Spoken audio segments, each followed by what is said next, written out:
All right, good morning all. Thank you all for coming to today's guest lecture. So we have Elizabeth here today with us, so I think it's a very good opportunity for us to be here, and we're very, very grateful for Elizabeth, for taking the time to actually be with us here today and to actually share with us her experience in the field of international trade, as well as giving us the opportunity to pick her brain, really. So I would really appreciate that if you could just listen carefully to what she's got to say, because obviously you've seen the announcements uploaded to Blackboard, as well as the emails that have been sent out. So so I would really appreciate that if you could just have a piece of paper handy, all right, just write down whatever questions that you may have and then ask them at the end of Liz's guest lecture. All right. So without further ado, I'm just going to hand over the microphone to Elizabeth. So shall we all give her a warm welcome and just put our hands together and... Thanks, Thomas. My name's Elizabeth Swanson, and I'm absolutely delighted to be here with you today. It's been a while since I was at university. I actually did the maths earlier, and I probably was at university before most of you were born. So that makes me feel really, really old. But I'm delighted to be here and to share my experience with you today. I have a background in industrial marketing. Doesn't sound very glamorous, but that's my job today, to try and make it interesting for you and to give you some examples from my career. I've worked in B2B marketing, industrial marketing, mainly in the resources sector. I've also worked in strategy development and business development in export markets. I basically took the opportunity I was born in Australia, but took the opportunity to go and work overseas, and I'll give you a little bit more detail on that in a moment. But the purpose of today is to really, I've got a few slides on the differences between B2B marketing and B2C marketing, and then talk a little bit about some of the experiences I've had in trying to apply that marketing mix in a B2B resources environment. So, moving on. My favourite topic, talking about me. So, as I said, I was born in Australia, born in Melbourne actually, and then moved to Perth, grew up here, went to university here. I have to say it was at UWA, not Curtin, but I don't hold that against me, please. But I did my bachelor's degree was in accounting and finance, and then I started as an accounting and finance graduate with Argyle Diamonds several decades ago. I gave up the finance pretty quickly and went to work in the sales analysis department with Argyle Diamonds, and then decided in my mid-20s I needed to go and see the world. So I left Australia. I thought I'd be away for a couple of years and came back 15 years later. I worked in 5 countries, and it's a great opportunity. If you get the chance, take it. I know many of you are from other countries and you're here, you're absorbing a new culture, new languages, and really I think it's one of life's great experiences. If you get the opportunity, take it and run with it, because it opens up a much broader perspective on how the world works, how business works, and how cultures need to work together. I have a fairly broad interest in all sorts of things. I enjoy the arts, I enjoy all sorts of cultural challenges, and I have to say I was so excited last night with the change of our Prime Minister that I couldn't sleep, but I'm not going to get into politics today. I think my main challenge at the moment, I have 2 kids. They both have colds at the moment, so if my voice goes in the next sort of an hour or so, I'm going to blame my small children. But what they are fabulous at doing is also teaching me the art of negotiation. So life is full, life is busy. My current role is actually, I'm in transition, and that's a euphemism for I was made redundant in May. I have a role with my current role is working with a new consulting firm in Perth, who are looking to explore the opportunities that prescriptive analytics, so basically data modelling using a whole range of different variables, using big data and the mathematical modelling that you can do with that to help change companies' decision-making in the commercial arena. So we're trying to build a new platform for companies here in Australia, but also in America and up in Asia, to sort of start to think about how they can change the decisions that they make commercially by using data in a more effective way. So, enough about me. I'm here to talk a little bit about the difference between industrial and consumer marketing. Just feedback, can you guys actually see the slides, or is it better to drop the lights a bit? Is it okay? They're readable? They're just a little bit light in here. But... Okay. So, business to business. The value chain is all about the value add. So basically, you're starting on the left with a very undifferentiated product. You're moving across to the right-hand side to end up with a differentiated product. Here we've got the cotton chain, pure commodity, cotton, all the way through the different value-add transformation processes to a shirt. Very differentiated, very much a consumer product. Now, at each step of the way, as a business, what you need to do, what your role is as a business, is to meet the needs of the company to the right of you. And your job as a company, a B2B company, is to meet those needs, that company's needs, your customers' needs, better than anybody else. So how do you reduce your costs? How do you reduce their costs? How do you improve their efficiencies? How do you make them more money, effectively, while at the same time keeping value for yourself as a business?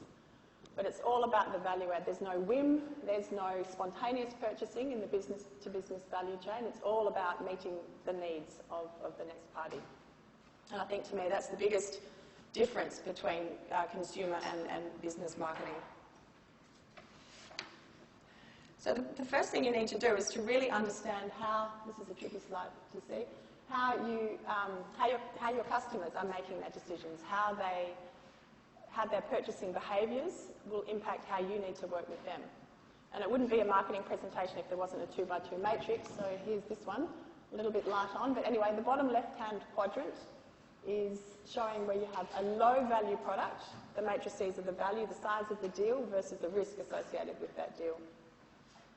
So the bottom left-hand quadrant is pretty much closest as you're going to get to consumer marketing. There's no major dramas if things go wrong with that purchasing decision. Often they're covered by fairly junior people in the company. They're also something that happens on a fairly regular basis. Nobody ever got fired if they bought the wrong paperclip. If you move up to the higher value deals, but still relatively low risk, you're talking about something that is a business transaction that happens on a very regular basis. So purchasing raw materials as inputs into your process. Again, now you're starting to have those decisions made by people who are technical experts and further up in the business, because you're talking huge sums of money, and you're talking fairly senior people who are going to have to sign off on those deals. Onto the right-hand side, you've got high-risk deals, high-risk business decisions that companies have to make. So things like the insurance, the financial services providers and things, really now you're starting to talk about the technical people within the company, the experts, the legal teams, the finance teams, that will be the ones making those decisions, even if they're relatively low value. And then on the top right quadrant, you've got things high risk, high value. Think a company like Chevron, building Gorgon, building these amazing platforms that billions and billions and billions of dollars. Somebody's accountability is on the line there. You're talking the top people in the business having to sign off on deals that are worth huge amounts of money. If they go wrong, there's huge ramifications. So you may be marketing something into that value chain that you're never actually going to see the people that ultimately make the decision of whether they're going to accept your offer or not. Because it's made by Exco, it's made by the board. The decision is actually made by people that often you never ever get the opportunity to meet. So you have to think about that when you're putting your offer together to the customers. In a B2B market, it really is about the technical knowledge. So if we take what is a fairly complicated consumer decision is something like a car. You purchase a new car. That's not my new car, by the way. I wish it were, but it's not. If you think about it, when you buy a car, you don't really think about how the car works. You think about how it makes you feel, how fast it goes, how practical it is for your life circumstances. You don't really have a think about really what's under the hood. Perhaps some of the techies out there may, but you're not really you don't really think, okay, well, my car can go 250 kilometres an hour, but I don't really understand exactly how it does that. Whereas if you're a business-to-business buyer, you're not making those decisions on how it makes you feel. You're not a wind turbine manufacturer thinking, gosh, I really love the way that cast iron metal device I have to have in the middle of my wind turbine makes me feel. You have to understand how that works in the system and how it really Translates into a more efficient product, into a safer product, into a more reliable product. So if you were an automotive part supplier, You're sort of talking about the actual mechanics of the car. You're talking about, say, the drivetrain. You're going to be providing a new aluminium alloy that is there to I don't know, this is an electric BMW, I think, one. But if you've got a particular aluminium alloy that is going to be linking in with the battery-operated system, you have to work out how that's going to increase the lightness of the car, how that's going to increase the efficiency, how you can sell that in the value to BMW Electric, how you're going to sell those benefits of your product. Never mind putting, you're not going to use sex appeal to sell an aluminium alloy, but basically the technical knowledge that you have as a B2B company has to be equal or greater than your customer. You have to really be able to speak in their language and sell value in their language. In the B2B market, you generally have fewer customers. So you don't have these vast, pools of consumers that you can analyse. You don't have vast pools of consumers that are going to be able to be, analysed and segmented and really, you can work differently with them. Typically, B2B companies have a couple of hundred customers, and the size of the amount that they will purchase from you is, the differential is huge. So a factor in B2B markets is the difference between your large customers and the tail of your customers is enormous, and that will impact how you need to work with both of those types of customers. So here you may have, thinking of an iron ore example, I used to work with Rio Tinto. The largest steel mills in China and Japan purchase millions of tonnes of iron ore every year, and there are some companies who may purchase thousands of tonnes of iron ore. So how do you differentiate how you're going to work with those customers, and how you as a marketing organisation make sure that all your resources are focusing on the right customers? You need a key account management process to manage your key ones, and you need to ensure that not too much time is being, I don't want to say wasted because all customers are valuable, but are you really spending the right time with the smaller customers? Are your customer service people spending a lot of time answering queries on low value deals that potentially you could outsource that interaction and focus your business's attention on where the true margins are to be made? And also, in terms of the relationship with your big customers, it is more of a partnership. You're not just talking about a one-off sale, it's something that's going to be a partnership over years. You need to work out how, as a business, the whole business is lined up to support these customers, because if you don't, then you can bet your bottom dollar that your competitors will be. So have you guys covered customer segmentation in either last year or this year? Nod? Yes? No? Customer segmentation? Yep. So basically, in a B2B market, you don't have that sort of 10 to 12 segments that you may typically see in a large consumer market. You have around 3 or 4 segments. Up here are some attributes that people may choose to associate with a relationship in a B2B environment. So you have, of course, there's the price, the freight deals, the commercial flexibility, the brand, the reputational issues, whether there's the supply security or the value add. These are particular sort of attributes that people will be judging you as a supplier. And in a B2B market, there's typically 3 segments, 3 or 4. The example here we've got is 3. There will always be a cost-conscious, the price-focused people. So the people who really just after the product. They don't want any frills, they don't want any technical support, they don't want any of your value-added offer. They don't really care, they just want the product at the lowest possible price. Then there are generally those companies are low margin. They really need to focus on price because they don't have a lot of flexibility in their business model. You have the quality people. So for them, they may be manufacturing something that needs perfect quality specs every time because a particular change in their quality mix would be a disaster for the value that they're adding in their downstream process. So for them, potentially, they may be prepared to pay more to have a certain quality guaranteed, to get technical support guaranteed, to have input into what it is that you're producing, potentially. And so for them, you will be working with those customers in a different way versus your price buyers.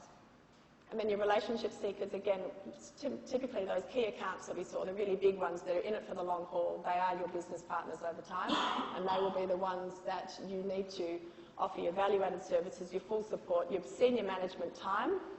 Customers love to pick up the phone, have a chat, have lunch, all that sort of thing. It's all part of creating that relationship.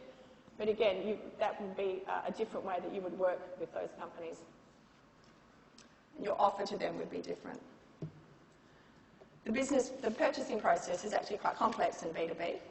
You've got it's not just a one-on-one transaction with somebody deciding that, remember, they had a whim, they want to buy a cast iron thing for a wind turbine. They're actually having to look at the global price. Your procurement team, your buying team would be looking globally to source the potential input into this B2B process. You've got your technical specs set by your technical production team. You've got your finance team always wanting to have, the best deal to offer the most competitive terms in those contracts. What type of contract length are you talking about? Is it something you're going to be signing a deal for a couple of years, or are you going to be signing a one-off deal? Finance is going to have a say in that. Health and safety. Is it going to be the right product in your value chain? So are there any reputational issues with dealing with this company that may potentially impact your ability to create value and sell your product and create money for your shareholders? And then, of course, Exco and the board. Remember, if it's a big-size deal on the top of those quadrants, Exco will probably be the ones that sign off. So the executive committee and the board are often involved in high-value business-to-business deals. And they're all names, they're all functions, they're all elements of the business. They all have stereotypes around them. The technical guys are all engineers and they're into the details, and finance is sort of, very accounting style people, but they're all individuals.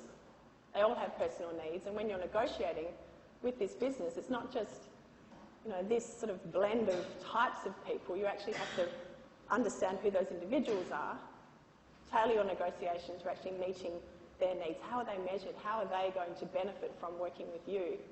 And the more complicated thing is generally companies tend to change their people really frequently as well, so this is never static. So as a B2B company, particularly when you're dealing with your large accounts when it's costing you billions of dollars if you get it wrong, you have to fully understand who is in these roles, how do you interact with them, and how can you, as an individual, work with them and make it work as a whole. It's a really tricky balancing act. So the relationships in B2B marketing are key, and I think in particularly markets like China and Russia, long-term relationships over time are key as well. I think a lot of our experience, I shouldn't say our because I don't work there anymore, but at Rio Tinto, a lot of the relationships that they've built in markets like China and Japan are decades old. So they really work at the relationships, they really work hard to make it fit. My favourite topic, pricing. I'm so excited I have to have a sip of water, excuse me. But have a look at that slide and just look at all the different options you have as a consumer when you're buying a fairly normal consumer product. You've got, you either buy or you don't buy on a listed price. Like you've decided you want the new Samsung or a new Samsung. And you've got all these options. This is one price comparison website. The price runs from $580 to $1,300. It's however 1,000 reviews. People think it's pretty terrific, 4.9 out of 5. Those 27 stores are global. As a consumer, the availability of technology and information is just changing the way we are sold to and the way we buy things. But in a B2B market, you don't have this at all. So there's no wind turbine price comparison website or iron ore. Mind you, the iron ore issues is changing. But how things are sold is by a process which is called RFP or RFQ. So it's request for proposal or request for quote. And anything that has such a dull acronym is actually a really dull process. Let me tell you this with my experience.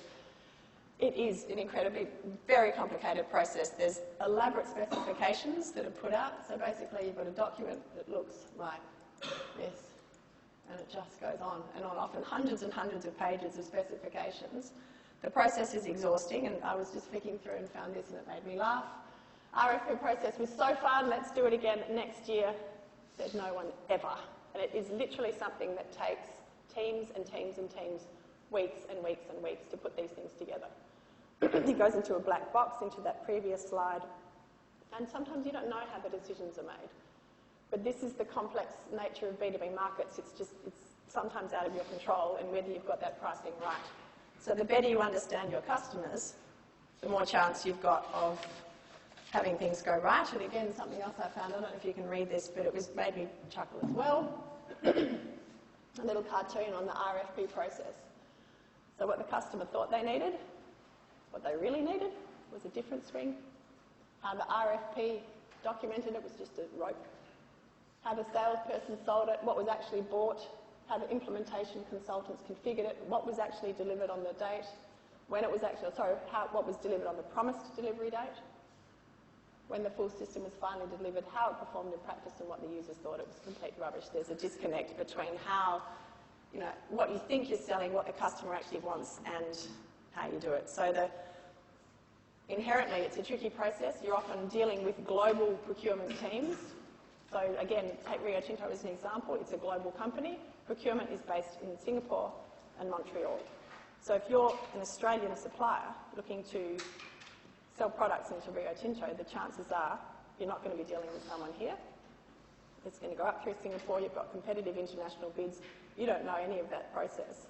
But somehow you have to navigate that mystery of that business-to-business derived value chain and understand how you can get in there. It's really complicated. So in a nutshell, business-to-business customers are more demanding, and the key message is to understand your customer's job. So don't think about what it is that you have. Oops, hitting my microphone. Don't think about what it is that you have as a company, the features of what you have. Think about it in terms of what your customer's going to do with it. What's their job? What do they need to do? And how can you best, better than any of your competitors, how can you help them do that? Now, the next slide is actually really, I'm not going to go through all of it, but it's actually taken from a company, University IMD. We did some work with Rio Tinto that was with IMD in Lausanne. And this slide was from Stéphane Michel, one of the lecturers there. And it does a really good job, in my mind, of articulating that notion of how you need to go from thinking about things in your terms as a company. I know my product, I know my technical specs really well, but how do I put myself in my customer's shoes? So here we have a company called Hilti.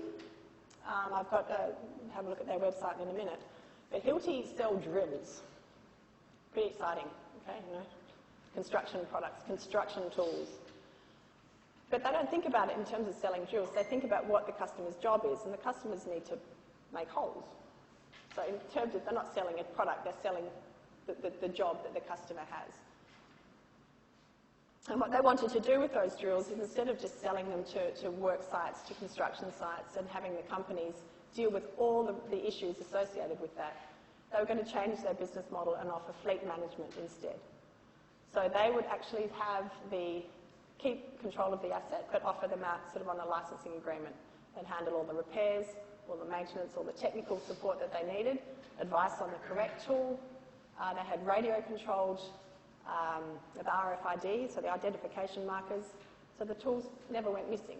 Because one of the issues with construction tools is they sort of get work Monday to Friday on the work site, and then they tend to go home on the weekend, and sometimes they don't come back.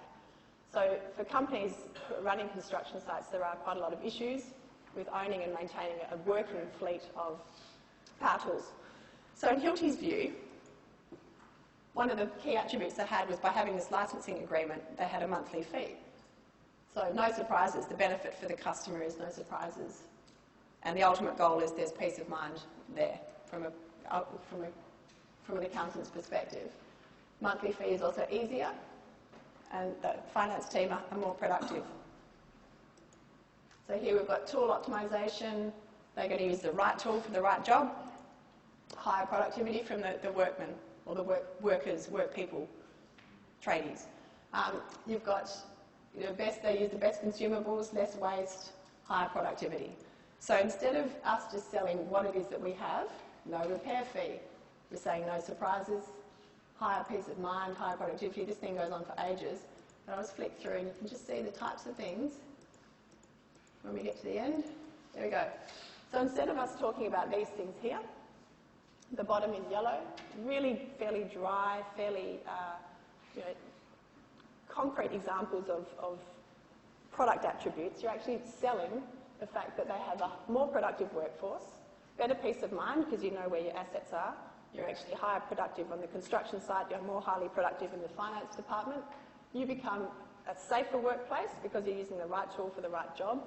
You have less health issues with your workers because they're using the correct tool in the correct way with the correct training provided by Hilti. And eventually you become an employer of choice. So you're not just selling a drill, you're sort of selling the mindset of how you can do this. Now to do this, as we talked about that decision-making group, we've got that circle that had all the different functions in there. What they did is they created a different value proposition, or a different message, a different selling message, if you like, for each of those particular groups. And I've just got a few of the examples, and I want you to have a listen to the language and the words that are used to that they actually do this. And if I can find it. So here we've got the general manager, the foreman, the finance manager, and the warehouse manager.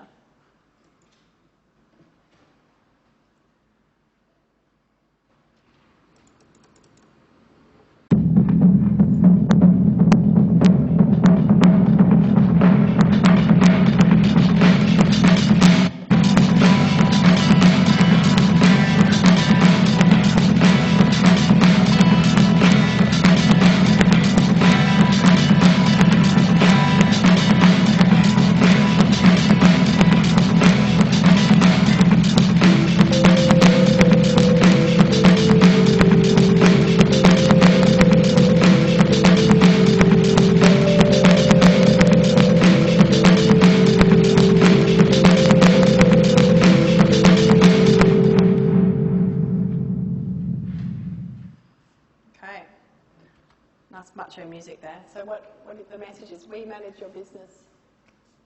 We manage your tools so you can manage your business. And some of the key messages were all about the efficiency and the productivity of the actual work site. The message is now for the finance team. If I can get back.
By working with Hilti, the finance manager gets to go home on time.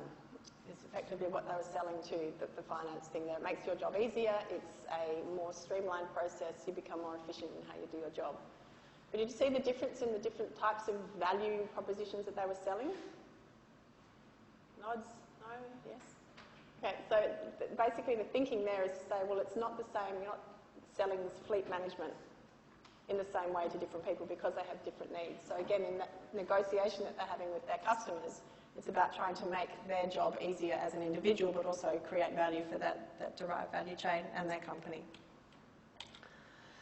So that's basically the differences B2B marketing and consumer. I've got just a little bit more theory, and I'm pretty sure you've already covered this because Thomas told me you had, which is the marketing mix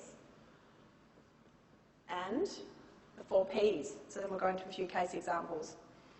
So again, this is we've pretty much covered this already, but again, flowing from left to right, the key questions that companies need to ask themselves are basically, what assets and capabilities do we have?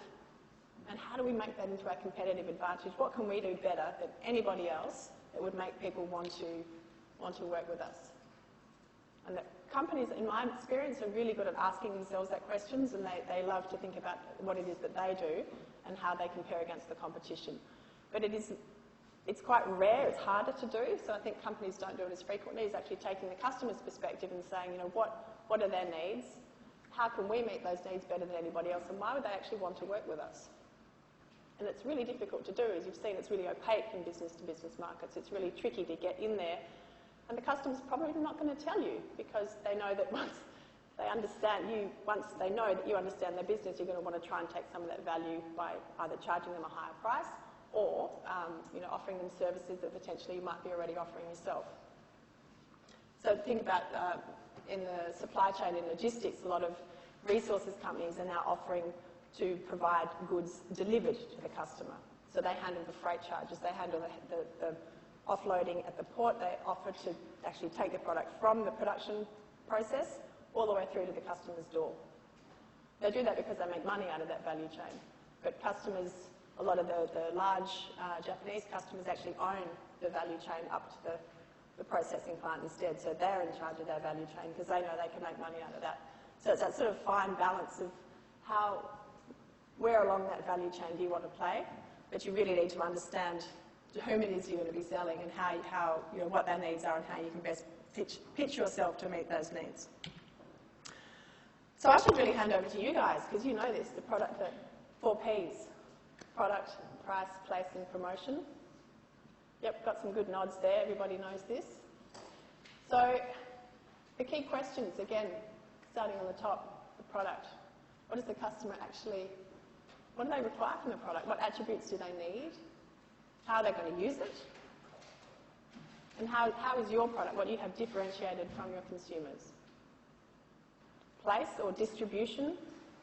Where does your product bought? How does it go to market? Do companies use agents, distributors? What's the distribution model? Are you competitive in that market? Are the way you're remunerating and incentivizing your sales force, does it make them competitive? Are they able to operate in a way that enables you to place your product where you want to do it and when you want to do it?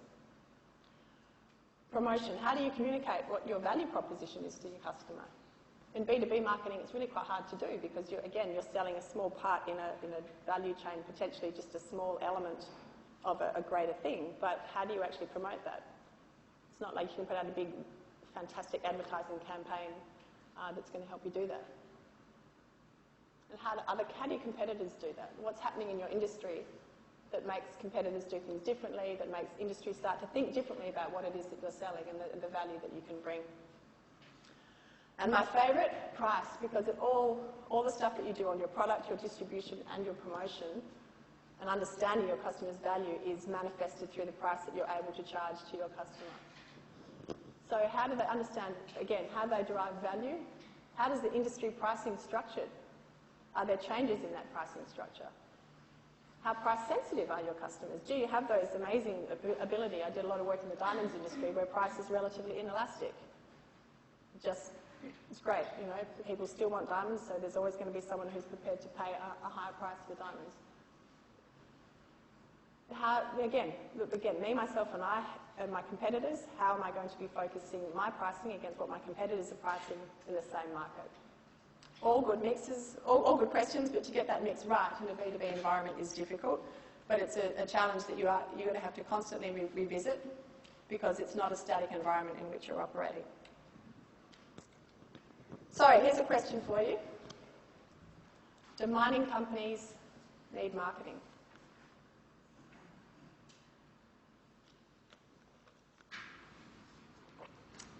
And I'd like to think that I worked for a mining company for quite some time in marketing, that the answer would be yes. And I firmly believe that it is a yes. But looking at some of these products, things like aluminium, so primary aluminium, copper on the top right-hand side, salt, uranium. Aluminium and copper are sold into a terminal market. So you have the LME that is constantly setting a price based on supply and demand for that product, for commodity aluminium. Salt, it's one of the most widely available substances on the planet. Uranium is a perfectly fungible product.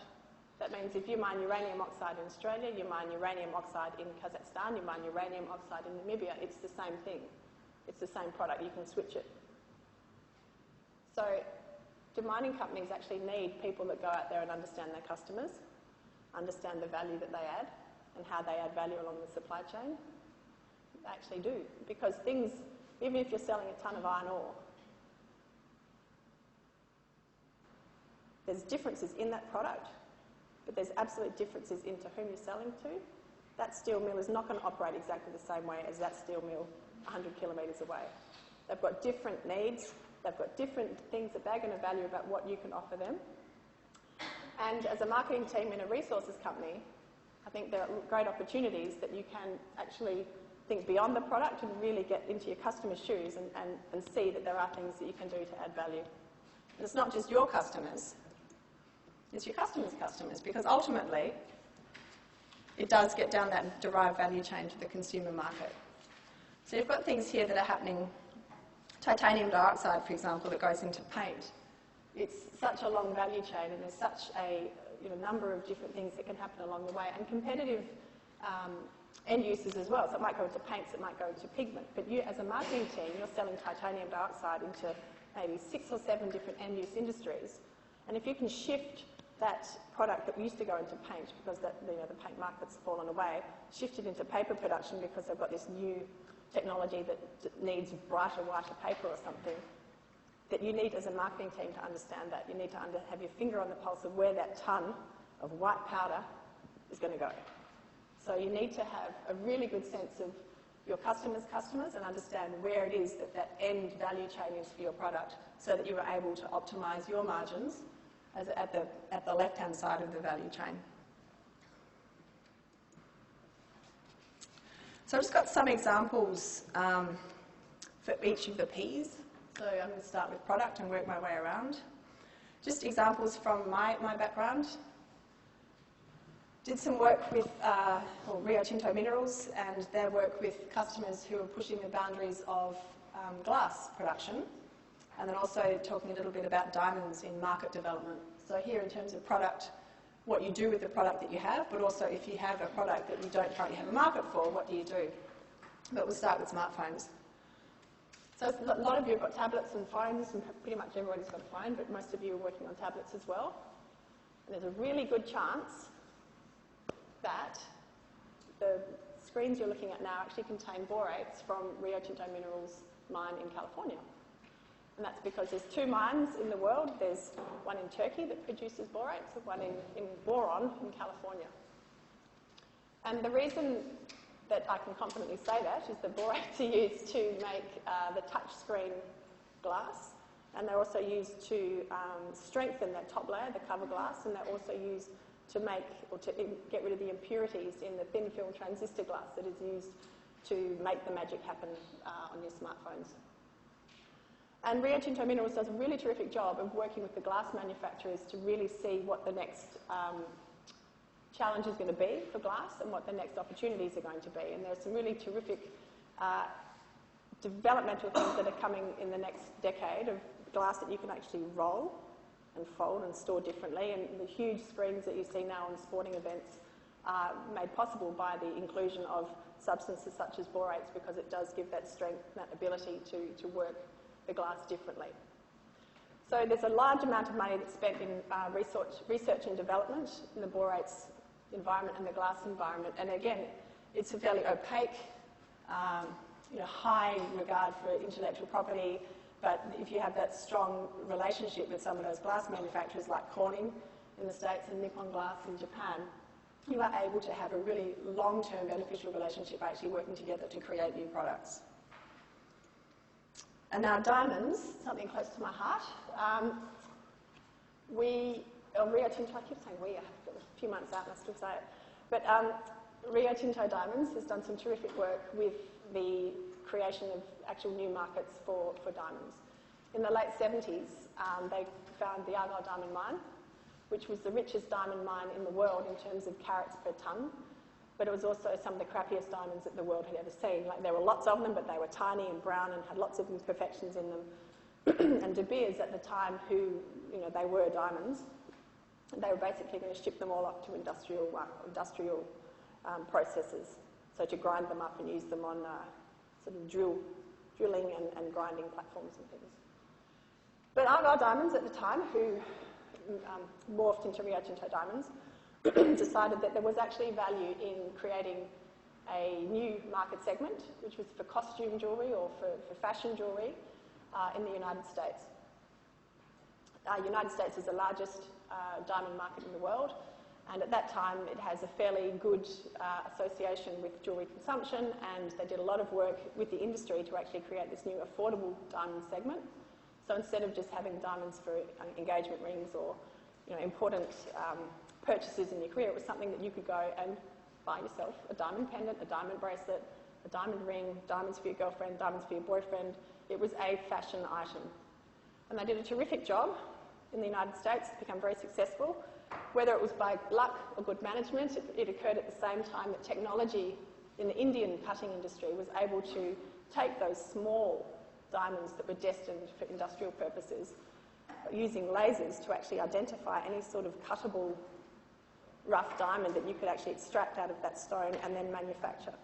So instead of having only diamonds that were this big before that could be manufactured, they could take these small, tiny ones and actually make stuff that could go to jewellery. It's created a huge amount of wealth for the Indian communities that now are manufacturing these stones, and that they are now the largest manufacturing centre of diamonds in the world. Argyle Diamond is still in production. It's now an underground mine, so it's coming to the end of its mine life, but it has been on the strength of those relationships that they were able to create with the Indian industry. And looking for the next stage of growth, Rio Tinto Diamonds is actually looking to expand their fashion jewellery into, well, it's not just Rio's, it's Rio's customers' fashion jewellery, into China. But they have to take a different approach in China because America had an already existing jewellery market. In China, diamonds are predominantly, again, for the engagement event in people's lives or sort of significant sort of life events. There's no sort of culture there of fashion jewellery. So what they've done is actually work in a different way. So they're partnering with influential retail chains in China. On the right-hand side here we have Chow Tai Fook, Deng Feng Shang, and actually down the bottom, Chow Sang Sang is actually a lot more prominent now. But Rio Tinto Diamonds has been working with those companies to create jewellery lines that actively promote these Argyle-type products, and they've had a lot of success. They're now selling in over 2,000, with Chow Tai Fook, over 2,000 stores. And the model there to work in these markets and create these new markets is to actually work more closely with the retailers themselves rather than trying to generate it all themselves as Rio Tinto. So sometimes as a resources company you can't actually choose what nature gives you, what you choose to extract out of the ground, but you have to make the best of what you can do with it. I think this is a really great example of that. I don't know why I kept that in, I just actually really quite like it as a piece of jewellery, keep that in mind. So, distribution. Place, sorry, the second P. Basically, how do you get your product to your customers? Can you use your distribution channel as a competitive advantage to enter new markets? And what do you do when you have to have a logistics solution in a market where you have few alternatives? So again, going back to iron and titanium, or the ilmenite and titanium dioxide, basically I don't know how, I'm not a chemical engineer, I'm not a metallurgist, but it's magic. You get this black powder called ilmenite, and you smelt it, you make it really hot, and it extracts the iron out of it. You can have pig iron, which is a type of really high, quite strong iron that is used in all sorts of metal applications, but you also get this white powder, which is titanium dioxide, which I mentioned earlier, which is used in many applications for paints and papers, cosmetics, chemicals, anything where you need that really white opacity in a product. It's got titanium dioxide in it. Sunscreen's a big one as well. So iron and titanium, the business that Rio has in Quebec, wanted to re-enter China. And for production reasons, they hadn't been able to sell in China for quite some time. But to re-enter the market, they had to decide how they were going to do it and what they were going to do. It's a very competitive industry, very tightly held, very, very suspicious of the competition, so nobody talks about anything, and for good reason. So what they did, they had to decide where demand for their product was going to be coming from. Were they able to segment the market? Were they able to understand in China what the segments were? And were they able to target those segments? The profitable segments in particular, and how, what were the competition going to be doing in that regard. They came up with a really simple solution as a market entry strategy. And it was as simple as, instead of providing product from Quebec into China in bulk, so big Panamax ships filled with white powder, they set up a warehouse. Very simple solution, but in doing that, they were able to not only target their bulk customers, but they were able to target a completely new segment of startup companies. I'm not able to say what technology it is, but it's a new technology startup companies, a segment that they were able to identify and stimulate new demand. But these customers didn't want a whole shipload full of white powder, they just needed a couple of bags. They just wanted to have this quality product regularly with the value-add services of coming to a warehouse and being able to pick it up themselves versus having to deal with the bulk. So instead of going for a big, typical bulk commodity strategy where you just go in there with big volumes and try and target your big guys, Rio Tinto, Iron and Titanium were able to identify this whole new market segment and feed that demand purely by having a simple warehousing operation. I say simple, I wasn't actually involved in doing it. I'm sure it was quite complicated at the time, but it was, in terms of logistics, it is a simple one. And copper, there's a massive copper mine in Mongolia called Oyu Tolgoi that is owned by Rio Tinto. It's going to be in full production very soon, and it's going to be one of the largest copper and gold mines in the world. Unfortunately, Mongolia is a landlocked country. Unfortunately, it has limited transport infrastructure, and quite fortunately though, the largest market for copper concentrate, which is what comes out of the processing, the plant out of a copper mine, is China, next door neighbour. And China is already absorbing, I think, 9 million tonnes of copper concentrate a year. Most of it comes in the seaborne trade from South America and comes into the ports on the east coast. It's of an advantage to have, a lovely copper mine just to the north of your country when a lot of the smelters are on the other side, northwest side of the country. However, the transport infrastructure, the rail gauge is different between Mongolia and China, so you can't ship your copper concentrate by rail. They have to truck it out. So they bag it up, put it on trucks and get it to the border. There's one bilateral border post, and the difficulties of getting product in and out of there are quite interesting. There's also a lot of coal that comes in from Mongolia through that border post. It's very busy, it's very congested, there are a lot of storage issues, and effectively it's the only way in. So for Rio Tinto in Mongolia, they had the distribution challenge really frustrating the rest of that marketing mix, because you were not able to achieve the prices you wanted because potentially you didn't have any other markets that you were going to be selling into. You had, there was limited promotion that you could do because it wasn't a very attractive proposition. You're just trucking stuff to the border. So they've made the best of it, but it really was that whole place or the distribution leg of that marketing mix that was hampering the operations. So what they looked at were there alternatives. That's Mongolia. Wonderful, wonderful operation, wonderful country. But how do they get out? How do they get their product to other markets? And what they've done is they've explored options to get on a train line out north of Mongolia, so all the way across Mongolia, up into Russia, and then down through Vladivostok and sail into Japan. And the benefits of that are that the smelter technology in China doesn't account for the high gold and silver content that Oyu Tolgoi product has, and effectively the value there is not being captured.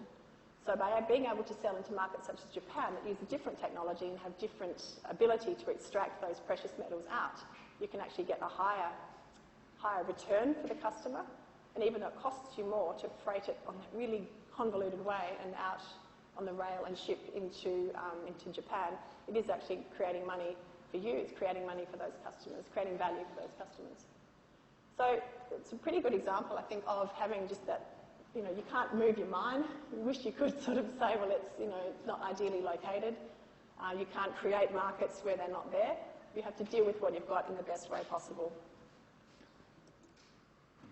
So promotion, how do you communicate your marketing messages to your customers? And what are your competitors doing? What's happening in your industry that you need to be aware of? So a quick run on aluminium. It takes roughly 4 tonnes of bauxite to make 2 tonnes of alumina to make 1 tonne of aluminium. And most of the aluminium produced in the world is commodity aluminium, just that base stuff that gets sold on contracts on the LME. But where the money is in actually working with that base aluminium and creating specialty aluminium, so value-added aluminiums. You add alloys, you add other ingredients into that mix to create particular products that go into specific applications. So whether it's for construction, whether it's for automotive, whether it's for aerospace, there are lots of different applications for aluminium. Now, speaking of understanding customers' needs, I'm not an espresso fan, I have to say. I don't particularly enjoy their coffee, but given that I haven't had one today already, the idea of coffee is working for me now. But Nespresso have a really interesting value chain, and regardless of what you think of their little pods and the recycling issues associated with them, they are trying to make it a sustainable product. So sustainable sourcing of the coffee, sustainable sourcing of the aluminium for the packaging, and also recycling, offering recycling options for those little pods. So if you're selling aluminium to Nespresso, you need to be able to demonstrate that how you produce that aluminium, which in itself is a massively energy-hungry process, it absorbs huge amounts of energy. If you're able to say, I can do that through a green power, through hydropower, as Rio Tinto can do in France and in Quebec, in Canada, if they can actually prove that the aluminium or the carbon footprint of that aluminium is much lower than the competitors, then Nespresso or Nestle may be prepared to pay a premium for that aluminium versus something that is produced with coal-fired electricity. And in that, even though Nespresso and Nestle are able to pay more for their ingredients or for their raw materials, they're actually able to extract a premium from the consumer because the consumer will pay more for a responsibly sourced product. It's also happening in aluminium in construction. A lot of the building standards, particularly in the United States, are now calling for any metals that are used in the construction industry to actually be sourced sustainably and with as low carbon footprint as possible. So this is how Rio sees it. This is from their Alcan Building a Responsible Future brochure. They're actually saying that it is, we can demonstrate that from the bauxite through alumina, through metal production, we can demonstrate the energy that it's taken and also the sustainability of the process. Sustainability is a word that's used a lot, but it's important, I think, for companies, mining companies in particular, to really be able to articulate what it is that they do. And yes, it is destructive, pulling stuff out of the ground, but you have to get that stuff somehow. So if they can do that in a way that is as minimally invasive and as minimally destructive as possible, then I think they have a very good value proposition to the end consumers as well. So yes, it is possible to differentiate a commodity, and mining companies do need marketing. So my favourite P, price, is where the rubber hits the road. So you've done all this amazing stuff, you've understood your product, you've understood what your customer wants, you've worked out how you're going to sell that value and communicate that value through your promotion, but now you have to capture all that value through your pricing. Now, many companies, and it's not just mining companies, many companies indeed love to track what's happening in the market, and that's really important. It's critical to track what's happening in the market, but that's the price. It's a price. It's a market price. It's not necessarily the price that you will be charging for each and every customer, for each and every product that you produce. So when in the commodities industry they often say, oh, the market sets the price, supply, demand, and blah, blah, blah, and it's out of your control. Well, it's not. Yes, those big swings and the volatility that we're seeing in our commodity pricing are largely out of our control, or with some commodities people may argue that large companies have an impact on that supply-demand balance. But as a company, your pricing, how you set those prices, should not be dictated by that absolute price level that's in the market. It will be a reference for your transactions, but it will not be the price that you sell to each and every customer. It's your market-based price. But if you're optimising your pricing, you need to make sure that wherever you are on that pricing curve, whether you're down here or whether it's up here, that you are optimising the value that you can extract out of every transaction with every customer. And it's really difficult to do. It's really hard. Because sales just want to shift the tonnes, get the volume out, and for good reason, because that creates value. and it can generate mindsets within a company that this stuff, which is incremental and quite fiddly, isn't really worth doing. But I would like to leave you with a message on a few slides that will hopefully convince you for your future careers. So here we have, again, I went on a couple of pricing courses. One took a week, and I'm going to try and condense that into about 3 minutes. But it's a discipline within marketing that I think is fascinating, and I think a lot of you will encounter it in your future careers. But how we price for customer value, we've talked about it today, but this is effectively a little schematic that helps you think it through. So you have a market-based reference price, and then depending on where you're selling, which market you're selling in, there will be a premium or a discount for your particular market. And then you have a product quality adjustment, either up or down, depending on your particular product specs versus that market reference view. So say if we take iron ore, you've got they talk about the Platts price index, which has a certain iron content of that iron ore. What you're producing may have more iron or less iron. You have to filter that into your pricing process and adjust for that. And then again, we've talked about those customer segments. We've talked about all the different value propositions that you're going to be selling to your customers and understanding how they derive value from your product. You're going to need to make adjustments there up or down for those customers, their willingness to pay for your product, and what their next best alternatives are, what their competitive reference is going to be. And then there may be explicit services that you are going to be charging or that you're offering your customers that you're not actually capturing the value from. So are there particular payment terms that you're going to offer them? Services, technical service, technical support, any freight, any sort of volume flexibility that you're going to build into your contracts? Those sorts of things all need to be captured. And you can see that there's a profit potential of X%, depending, if you were just going, the market sets a price and that's what it is, you've foregone all that profit. Getting there is difficult to do, but it's worth it. So I have shamelessly borrowed this slide from Simon Kucher, who are a German-based pricing consulting team, excellent pricing consulting team. And I just love that quote. It says, your product may be a commodity, but your offer is not. And this example, it doesn't get more commodity than concrete, but this example, I think, illustrates how you can create or generate value just by using that product in a different way. So £600 for a load of concrete, but depending on when it's delivered, they're able to charge a surcharge and extract that surcharge from their customers. So if it's just a normal project, no surcharge, but if it's going to be a weekend delivery of concrete, it's an extra £70. If it's going to be in the midweek, in the middle of the night at an airport, it's an extra £100 for concrete, just because of the timing of where it is. And again, it's market segmentation. It's fairly simple when you're thinking about it in this way, but just remember your product may be a commodity, but your offer to the customer, to your customer, is not. We've already kind of covered this, but again, it's another one that I've borrowed. This is from the Chicago Booth Graduate School of Business. They have a great course on pricing. But again, just putting yourself in your customer's shoes. So how does your customer assess value? They look at the competition. They see what else is out there, competitive reference value. And they say, okay, well, what is your particular offer? What can you give me that's different? And there's the value of that. There's going to be the value of what the competition do that can offer that you can't. And what you're looking to do is to capture a little bit of that extra differentiation that you have, that extra value that you're able to offer to your customers that your competitors can't. Fancy words for a very simple concept, but it's basically, again, just understanding that notion of things from your customer's perspective.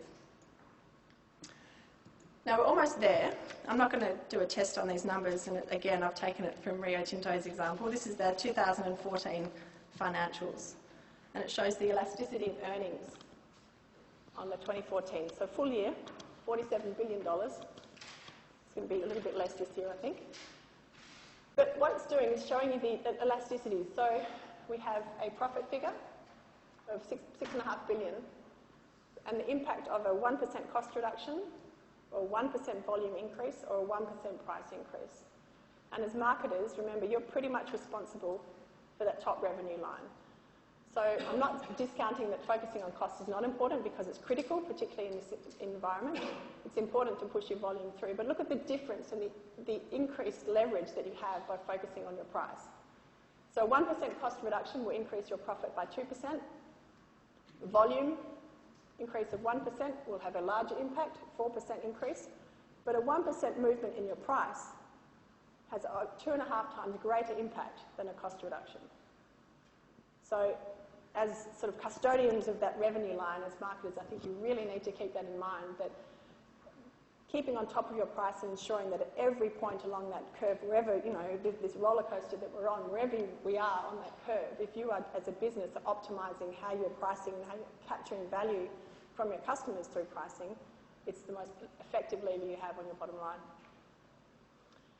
Unfortunately, most companies tend to push on the cost side because it's easier to do, but it's an important lesson to have in the back of your head.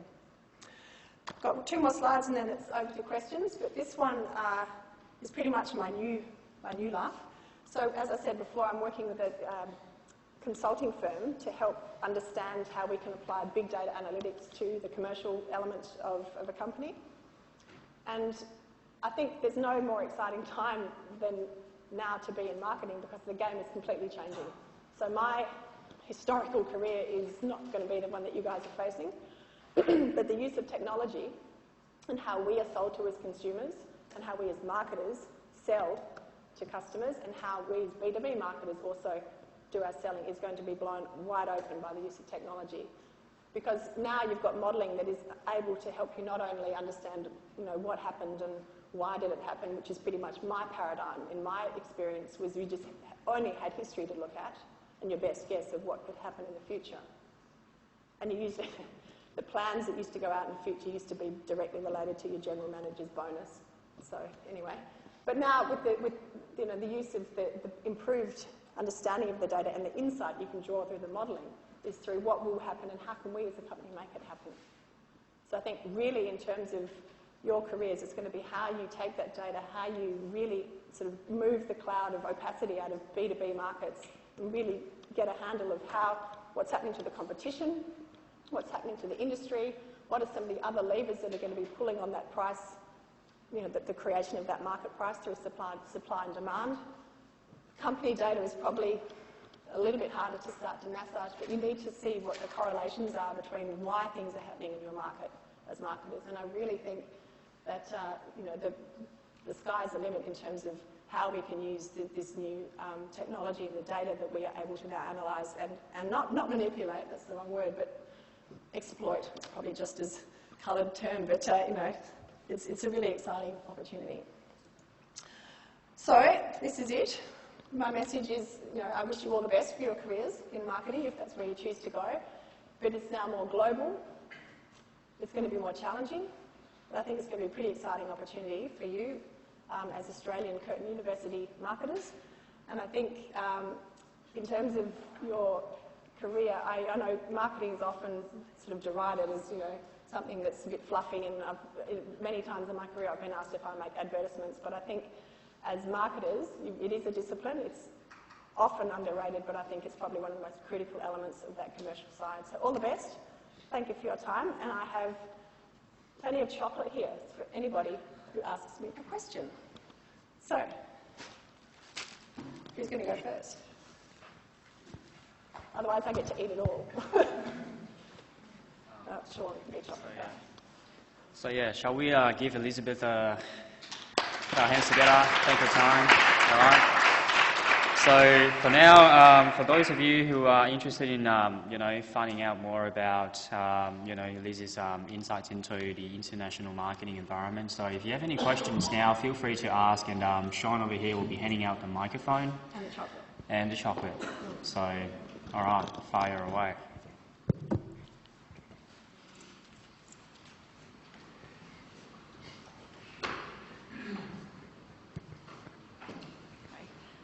I was just wondering, like, what the biggest leg up you think that we can get at the moment, as the biggest leg up that we can get at the moment, like the best piece of advice or experience that you think would be important as new graduates? As a graduate?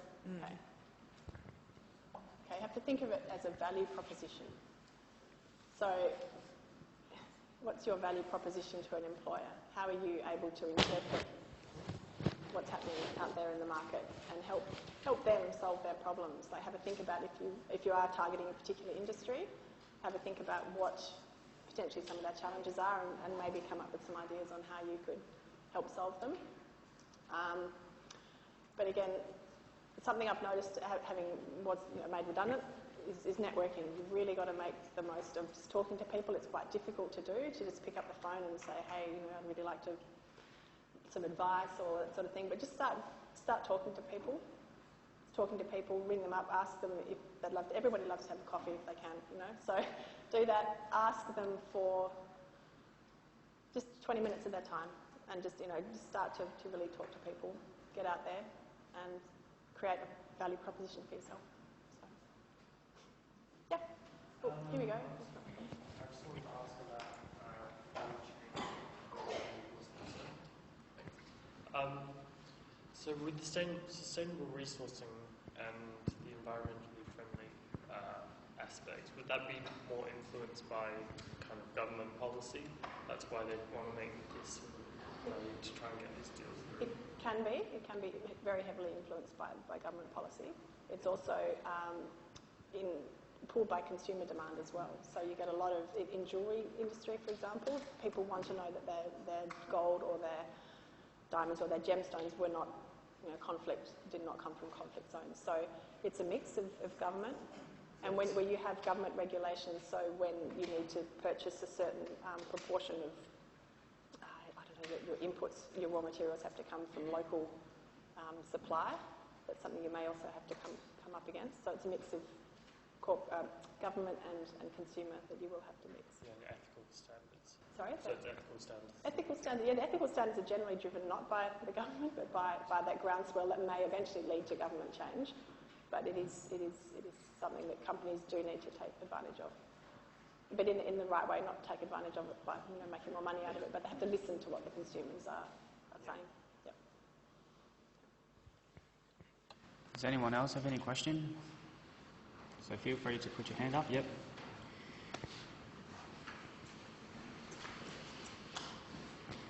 I've told both Sean and Thomas are really good at karaoke. That's where the mics come from. So. Thanks. I'm just interested, what do you think the free trade agreement with China is going to make to iron ore in Australia? Very good question. And I actually think in terms of iron ore, it probably won't make a huge difference, because the timing of getting, to create the volume, to increase exports is quite long. In terms of the tariffs and things and the financial constraints, I think it probably won't impact. Iron ore is produced locally in China, but it's not great quality. So the seaborne stuff from Brazil and from Australia is actually a better quality product that is more readily welcomed by the steel mills. So I may be completely wrong, but I think it probably won't have a huge impact over time. I think other factors will impact the volume and the type of iron ore that is mined in Australia. But that's not to say what's happening in China in terms of their shift from the infrastructure push to a more consumer-focused growth. I think that's the big question on everyone's lips on what's going to impact for that. Had a question here? Yep. Well, our chocolate fans in the audience are making themselves known. So you mentioned earlier that it's more difficult to sell and market to businesses rather than customers, in that you need more technical knowledge. So what kinds of people are more suited to work in industrial marketing? You have to be able to speak a certain kind of techie language, I think, yeah. And what I've found is that a lot of people, I'm probably going to make a couple of my old colleagues annoyed, but you get a lot of engineers in sort of marketing roles in resource and engineering companies, and they have a certain mindset, and it's a brilliant mindset for solving problems. It may not be the best skill set, if you like, for that sort of selling and understanding other people and understanding customers. So you need a mix. So in terms of, I think you need a certain amount of curiosity. I think you need to be able to work with potential uncertainties, because you may not have the full picture of all the amazing market research that you did on the consumer project that you had, thousands and thousands of people you could go and talk to. But you have to sort of be able to work with that uncertainty and trust your judgment and be prepared to sort of move with a few clouds around because you're not going to have full knowledge. Thank you.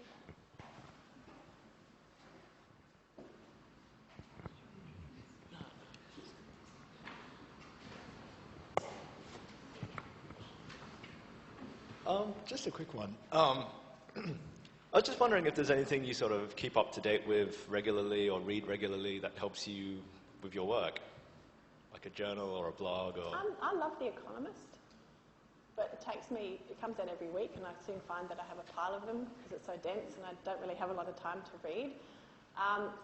But I think avoid the Australian press. If you can get access to some really good international sort of unbiased websites, I think that's a good advice. I think the press in Australia is quite parochial and just tends to be really short-termist. So if you're looking for, I don't know, just getting an idea of where the world is, I think getting a perspective from outside is often valuable. What's the most important skill set that is required for this industry? So the most important Skill set. skill set, I think, for marketing, I think being adaptive actually, being able to really, because as I was saying in my last slide, things are changing so quickly and I know it's a horrible thing to say, but what you're learning at university now, you're probably hearing it all the time, is not potentially the content is going to have moved on. But I think what you need to do is understand how to solve problems, really be curious, trust yourself. Don't necessarily just trust everything that's, the field. You have to think. You have to not just apply the formula that is being put in front of you. Hopefully your lectures are agreeing with me here, but I think you really need to just have a few frameworks there, but really understand how to solve a problem. So apply your judgment, back yourself, talk about things, discuss things, be open to change. But it's all sounding very waffly, but the skill set, I think, is really just being adaptive. Don't be fixed in how you tackle things because it may not be the way that the world is in a few years' time. So sorry, it's pretty waffly, but that will help. You had a question too? In terms of business ethics, of course, because you work with a lot of different social structures and in your line of work, what are some of the things that you adopt so that you can ethically maybe give your customer the best recommendation for your product, and vice versa? What do you do? What do you adopt for you to be able to actually then market to a certain different market with a different totally business ethic, but they still want the same product that you provide? And what are the means that you take to then? I think in the industries that I was working in, so we take some resources. So the examples are you work with the local communities where you can. So if you've got a mine in a particular country, you engage and you employ as many of the local people. So you're not just a big, faceless multinational coming in, taking stuff and ripping the value out of the country, but you need to create that sense of the community is part of this together because they are the resources of the community. It's not just that the company doesn't own them. And similarly, when you're selling into a market, you have to have respect for the culture into which you're selling and the way your products are going to be used. The end use of your customers' customers, you need to have a good understanding of that and potential cultural norms that you have to take into account when you're selling to certain cultures. And you can't take that as a Australian-British company, as Rio Tinto was. They have to employ a lot of local people, get a lot of engagement with the local communities, undertake massive stakeholder engagement exercises where they are particularly asking questions and getting feedback and adapting what they do as they go along.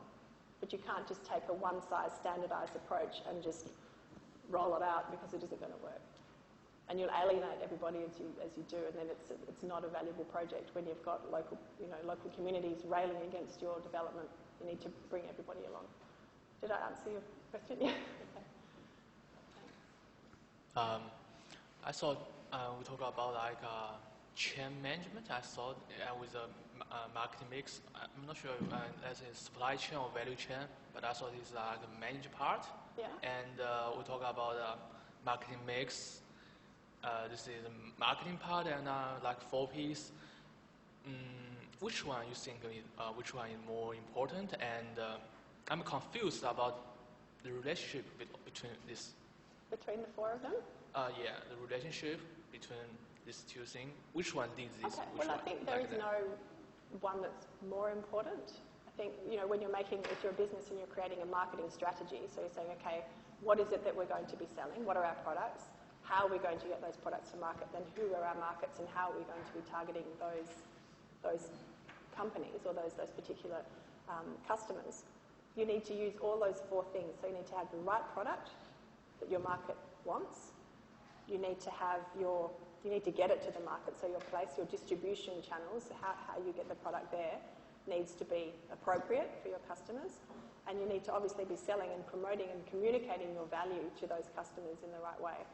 And you need to be making money for your company through the pricing structures that you have in place. So I think they're all important, and how you tweak that how you use those 4 levers will be different in every situation, but you have to take into account those 4 things every time you're looking to sell. Yeah, but you know, like the relationship between the marketing mix and value supply chain management. What's the relationship between that? So marketing mix, the relationship between that and supply chain management. Yeah, that's right. Yeah. Well, if you're supply chain management, if you're able to capture value by working differently down the supply chain or working more efficiently or changing the way product is sold, then you're able to, I'd say you'd be pulling on the lever of your place, the distribution one, to actually extract more value out of the supply chain. So that if that is an industry where you're able to do that, potentially say if you're able to capture that supply chain, you're able to own the freight, you're able to run your own logistics exercises, then potentially that is the most important lever for you.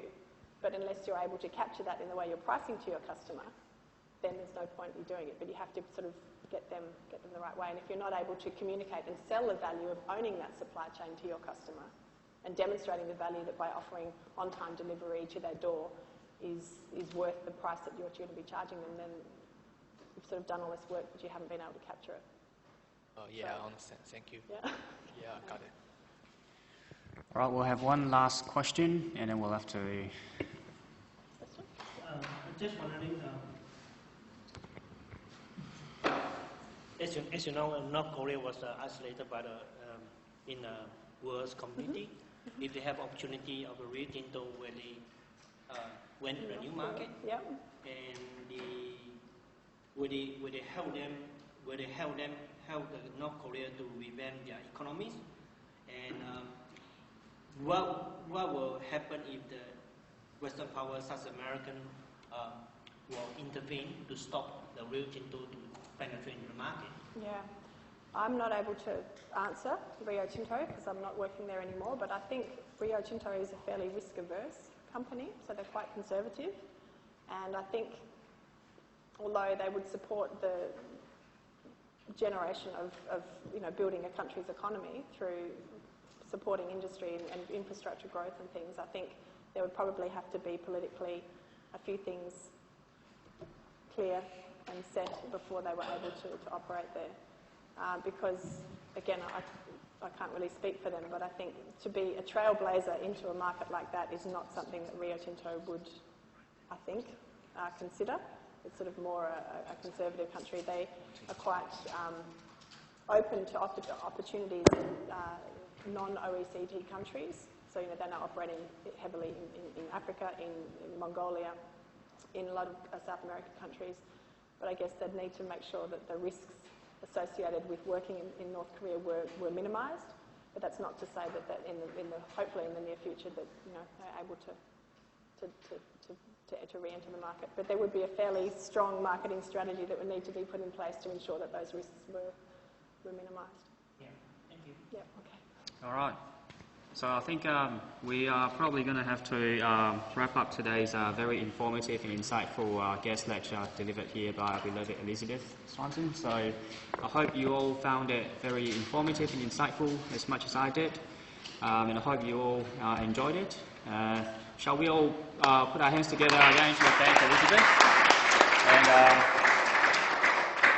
just a small token of appreciation. So I've got a bottle of red here. Wow, thank for you. Elizabeth. Thank you very much. Thank you for taking the time to share your knowledge and experience with us. So hopefully you guys have learned heaps from Liz.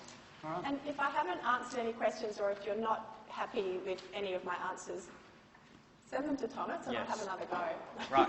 To think about it. But happy to answer any questions. Yeah. So if you have any further questions, feel free to send them through to your tutors, and then we'll compile them and send them through to Liz, and then again she'll answer those questions. All right.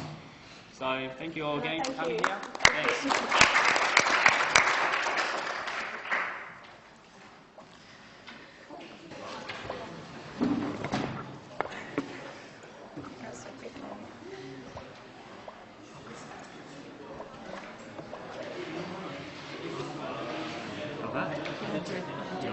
Yeah. I don't normally put on. Yeah, thank you. Thank you. Thanks a lot, Liz. That was really good. Was it? Yeah, it was really good. Thanks. Like, especially here. I do agree with you that this evening here,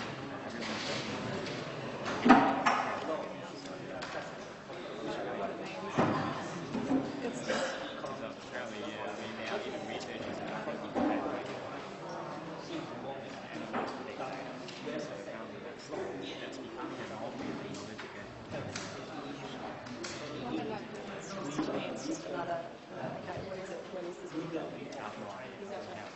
Exactly. So, what some of the things that Arnold passed me is how many times frequencies of words or press you have to look at doing with passing and stuff. I'm sure that's in branding. Like all it takes is a couple of things online to be said, and what goes out, where does it go? Yeah, so just hand it to you.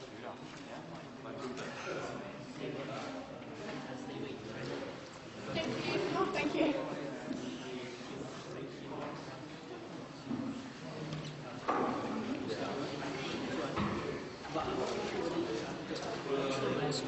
Oh, I do. Yeah. Of course you can. Yes. You're good.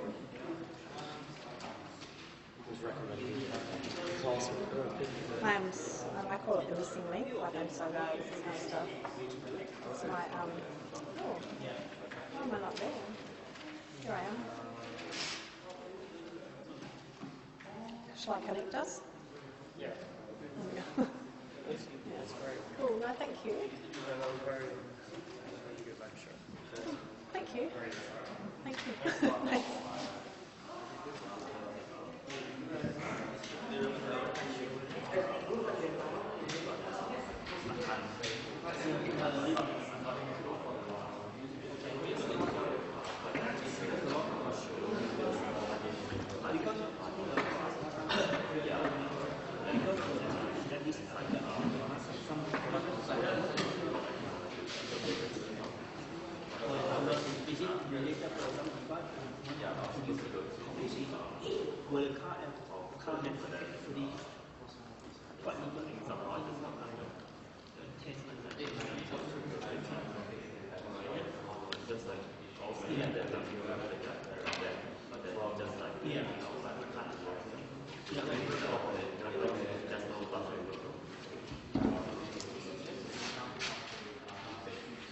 Yeah.